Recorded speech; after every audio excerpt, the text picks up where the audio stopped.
hey, welcome to Half the Battle. You know, the last character we looked at was Russian, so let's continue the international trend this week. We're gonna talk about Big Ben, the Joe team's only British guy.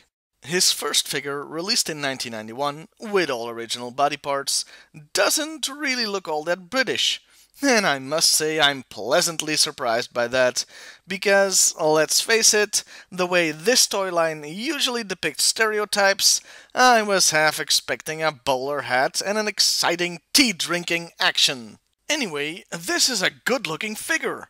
I dig the color scheme, and the overall design is very military, always a plus in my book. There's some very nice detailing on his head and his torso, especially the ammo belts. His accessories are very cool and very annoying at the same time. They're cool because they look great, and they're annoying because they almost all cause problems. Let's start with the backpack. This thing is huge! It's nicely detailed and matches his outfit, but it's too freaking big. In fact, it's so big that the figure falls over if you try to stand it up straight with the pack attached. You either need to hunch him over or use a stand. Next, there's the little stuff. Literally. The hand grenades and the bipod. They're very nice, they're very intricate, and very, very, very easy to lose. Yeah, good luck finding a Big Ben with all his accessories. That's why I'm showing you a picture, not my actual toys, because I lost them. The gun is nice, but could have been a bit larger. Finally, the pouch. I've never been fond of pouches. It's okay, I guess.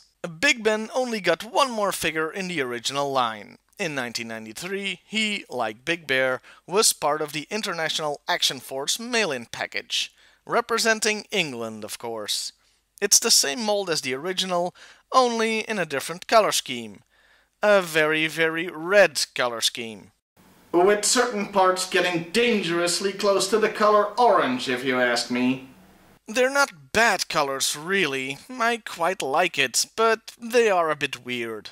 Sadly, his large collection of nice accessories has been replaced with a single rifle that originally came with Tunnel Rat. After the original toy line ended, Big Ben did get a few more figures. They were average, really. There's only one where I'll go into a little more detail. In 2000, when the line was relaunched at Toys R Us, Big Ben got his third figure. They stuck him in a cold weather type 2-pack with Whiteout, a character who's obviously snow job. But like I've lamented a few times before, Hasbro wasn't all that careful with keeping their copyrights back in 2000. As far as the figure itself goes, it's quite well fitting that he's a cold weather trooper now. Actually, I'm surprised it took this long. After all, the outfit he wears looks really suited for Arctic conditions. The figure is pretty nice overall. There's just one tiny problem with it. You see, he has a patch on his left upper arm. A patch of the American flag. While he's English, and part of the SAS, not the United States military. Normally, soldiers would wear the flag of their own country, so they should really have used a Union Jack. Union Jacks? That's the Union flag. Is the Union Jack only when it's flown at sea? Shut up, Rose. His other arm has a patch that says AT. It probably stands for Arctic Team, but I guess it could also stand for Action Team, referencing his second figure. Now, let's get to know Big Ben a little better by looking at his file card. Let's get the obvious thing out of the way first. He's called Big Ben, named so after the famous London landmark. That's not Big Ben, by the way. The tower is called something else. And it isn't the clock either. No, Big Ben actually refers to the bell inside the thing. There, after the Union Jack bit, that's the second pedantic British fact for today's episode. Now you know. And knowing is half the battle. G.I. Joe! I have to say, it must have taken them tremendous amounts of research to come up with that name for their English G.I. Joe character. We need a name for this English Joe guy. Quick, name something English. The Queen. Not really what we're looking for here. Spotted dick. Dear Lord, no. Big Ben. Perfect. Have a raise. Thank you, sir. Hey, why are you wearing a top hat? I'm an executive. We all wear them. Anyway, his military specialty is subversive operations, meaning he goes behind enemy lines and causes havoc. Sort of like Inglourious Bastards, then.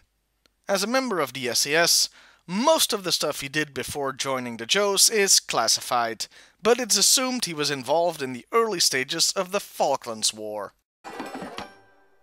Children, remain calm. The Falkland Islands have just been invaded. I repeat, the Falklands have just been invaded. The disputed islands lie here, off the coast of Argentina. Yeah, that was in 1982, so we'd be at least pushing 50 by now. See what I mean with G.I. Joe lasting longer than people ever thought it would?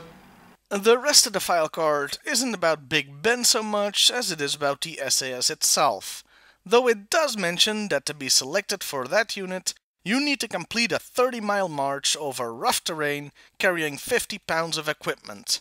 That explains his big-ass backpack, I guess. Like I mentioned in my Big Bear review, his second file card isn't really his, as it's shared between all 4 members of the Action Force team. This just reiterates that he's a subversive operations expert. I can, once again, be all too brief when it comes to the comic, I'm afraid.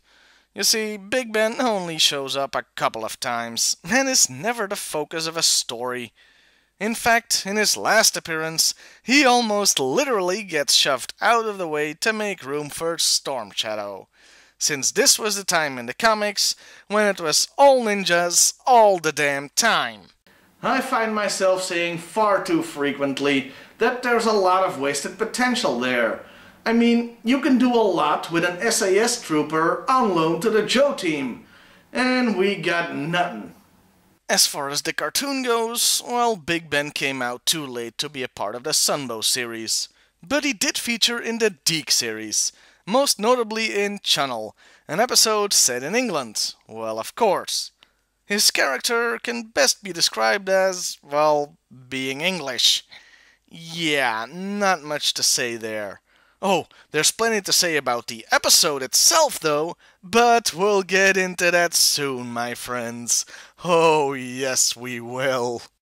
In conclusion, while there are a few minor weirdness issues, there isn't really a bad figure of Big Ben out there. They're all quite good. My favorite will once again have to be the original. His character, I'm afraid, can be summed up simply as being English. So you'll have to make up your own story there.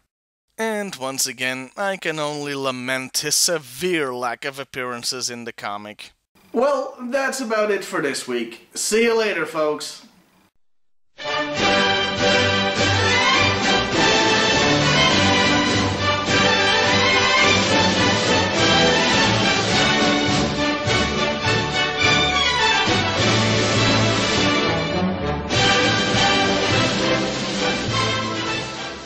And your bollocks did up good, you did. I find myself saying far too frequently that there's a lot of wasted potential there. Yeah, I have no idea what my next line is, so I have no idea why I keep talking. Hey.